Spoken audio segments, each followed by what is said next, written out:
Hey everybody, it's Irene with BrainStormAcres. And as you will see in our video a little bit later, we have had more intrusions this morning.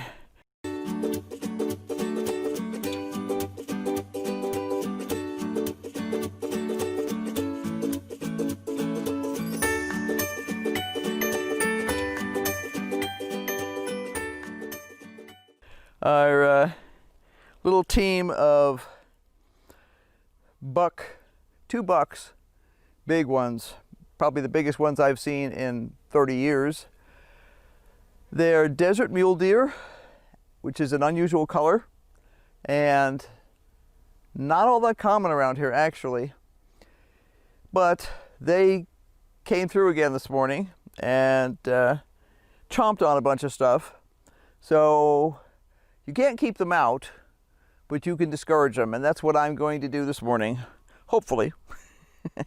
So let's see if I can do that. One of the things I would prefer they did not chomp on is our ground cherries, and they were busy eating the top out of them this morning. I didn't actually get a video of that, but I can see that the tops are eaten out. So I'm going to simply put up some hoops to support, and these are low hoops, but that's okay. All I want to do is keep the netting down up off of the plants, and that's our entire goal here. So let's see if we can do that. 1, 2, 3. I was thinking I have one more. I'm not sure where it is.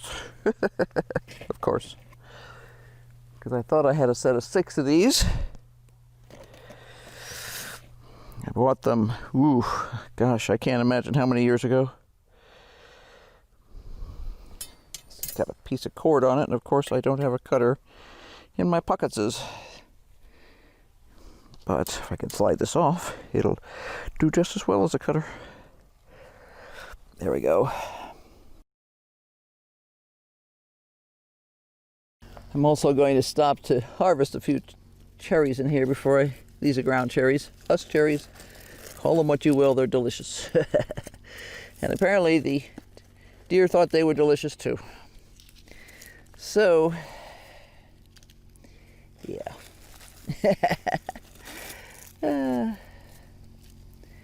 going to openly discourage them from eating a few things. Some things are kind of like they stripped off most of the rest of the tomatoes this morning. To be honest, we still have tomatoes in the greenhouse, but we had a lot of tomatoes out here.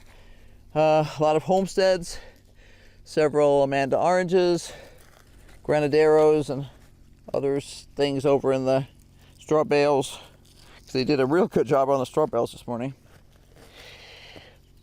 But I'm going to take an active look, and I'm going to see what, if anything, is worth protecting. See, there's a bunch of tops that were chomped. They didn't even bother to eat all the tops that they chomped off.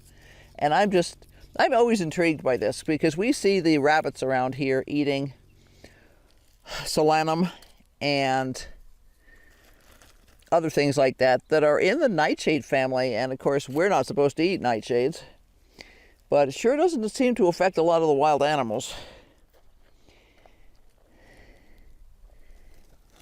I don't know if it's their first choice, but they didn't hesitate a bit to eat the tomato plants or the pepper plants. They mowed off the side of the pepper plants this morning. Very, very glad. I had actually been holding off on some of the harvest there, and something made me harvest them yesterday. And I'm really good, because they'd have eaten all of the poblanos. They don't seem to care about the heat. I know that some animals are not affected by capsicum, which is interesting. But I suppose if solanum is not getting you, maybe capsicum is not getting you either. I have already harvested this morning. Got a couple of squash and some other stuff. But the annoying thing is these were really just coming back, so they had put on a lot of new top growth, which has been completely eaten off. And ground cherries are supposed to be slightly frost resistant. They're much more frost resistant than tomatoes are, for instance, which are not particularly frost resistant at all. So the word I had was that ground cherries would produce until there was really a hard freeze. So we were hoping for another, pretty much another month at least, of harvest off of these. Well, we didn't expect them to get munched by, we were expecting bugs. I was watching for bugs. I was not watching for deer. So, yeah, got a lot of chopped off branches here.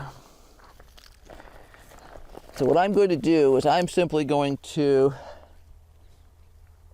put some netting over this, just to discourage. You know, if they're determined to get into something, they really will get into something. But sometimes they just choose to go to something easier. And that's all we're trying to do here, is encourage them to go to something easier. You know, there's a whole herd of husks over here, for corn husks and stuff that they could munch. And they did munch some the other day. But now they've decided that the good things that we want to not have them eat are tastier.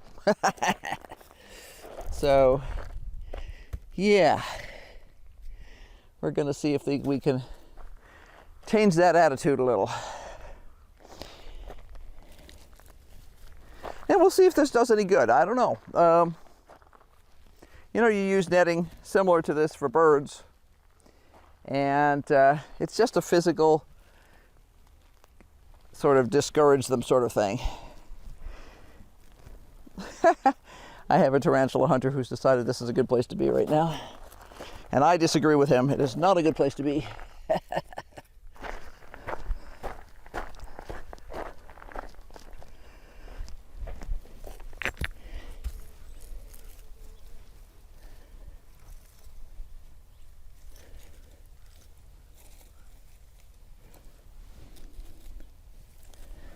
There we go. See if this will just discourage them. If it doesn't, I have some other thoughts. But we'll see. Will the 2 bucks come back? Will the netting work? Will we still have any vegetables left tomorrow? Hang around, you don't want to miss the end.